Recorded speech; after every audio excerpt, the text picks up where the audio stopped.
एवं आकाश institute Jaipur Suryanagar branch में आपका हार्दिक स्वागत है।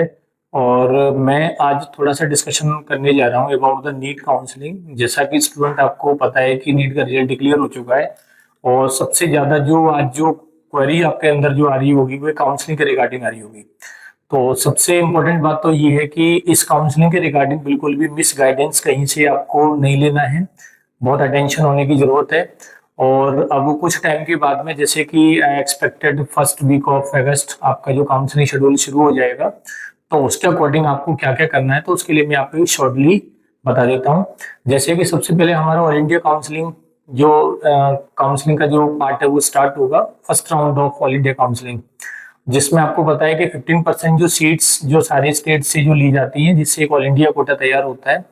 और ये डोमिसाइल फ्री काउंसलिंग होती है, मतलब राजस्थान का कैंडिडेट है वो किसी भी स्टेट में जा सकता है with in 15% fraction of this seat. तो सबसे पहले आप एक रजिस्ट्रेशन करेंगे, रजिस्ट्रेशन के बाद में फिर वो चॉइस फिलिंग का जो क्राइटेरिया रहेगा तो अपनी रैंक के अकॉर्डिंग अपन को करना है। इसमें बहुत ज्यादा गाइडेंस की जरूरत होती है कि अपन को रैंडमली नहीं करना कि अपन बहुत सारे बच्चे टॉप कॉलेज से और बॉटम कॉलेज की तरफ एक सीक्वेंस फॉलो करते हैं, वो नहीं किया जाता। हमें अपनी रैंक के अकॉर्डिंग एनालिसिस करना होता है कि जैसे हमारी रैंक कहाँ स्टैंड कर रही है।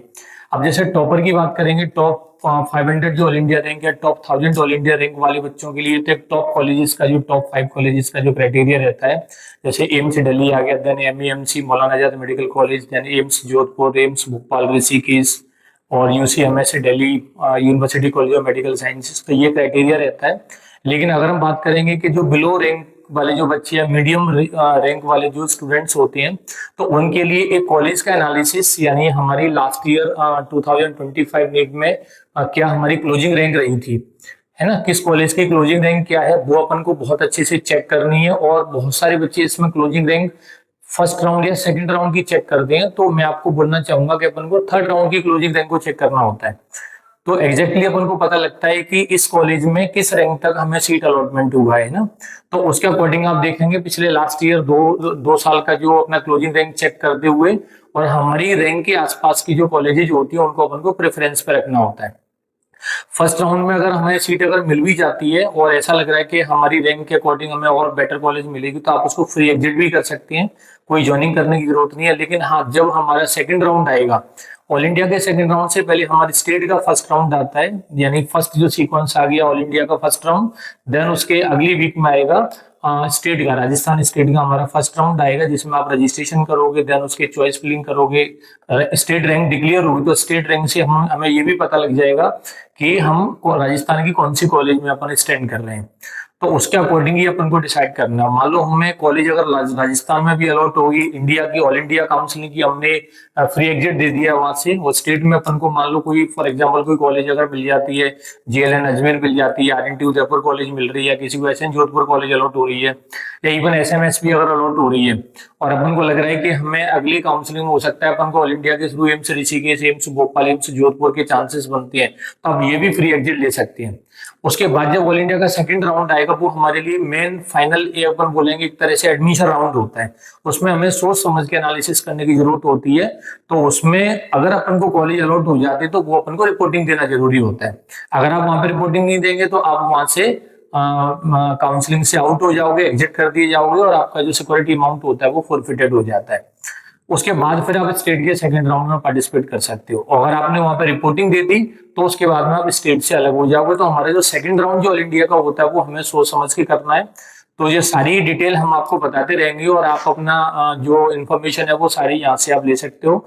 आप यहाँ पे फिजिकली भी आके डिस्कस कर सकते हो, और टेलीफोनिकली आप जो भी आप जिस तरीके से हमारे साथ अगर जुड़ेंगे तो आपके लिए सपोर्ट के लिए हम ऑलवेज तैयार हैं यहाँ पे। तो बस ध्यान रखिएगा, काउंसलिंग का टाइम बस आने वाला है और ये सबसे इंपॉर्टेंट आपके लिए होता है। बड़ी मुश्किल से हमने जो नीट में एक रैंक अचीव किया और उसके बाद अपन को काउंसलिंग के हिसाब से एक अच्छी कॉलेज की तरफ मूव करना है। कुछ बच्चों के साथ मिस गाइडेंस की वजह से ये हो जाता है कि रैंक उनकी ठीक है, लेकिन जब कॉलेज में रिपोर्टिंग देते हैं, जब उनकी क्लासेस शुरू होती हैं, तब उनको पता लगता है कि हमसे अच्छा खराब रैंक वाला बच्चा भी हमारे क्लासमेट है सेम कैटेगरी के अंदर। तो वो मिस गाइडेंस की वजह से हो जाता है। इसमें अच्छा ये सीट सरेंडरिंग प्रोसेस होती है, उसके बाद अपग्रेडेशन का भी कंसेप्ट आता है। तो सारे एडवांटेज को आपको लेना है। ऐसा नहीं कि अपन को फर्स्ट राउंड में कोई कॉलेज मिल जाती है और वो अपन को बस ज्वाइनिंग करनी है, वो बेसिकली टॉपर्स के लिए होता है। फर्स्ट राउंड का मतलब तो टॉपर्स के लिए होता है कि जैसे मान लो सपोज एम से दिल्ली किसी बच्चे को अलॉट हो गया और उसने रिपोर्टिंग दे दी, क्योंकि उसके बाद कोई अपग्रेडेशन का चांसेस नहीं है।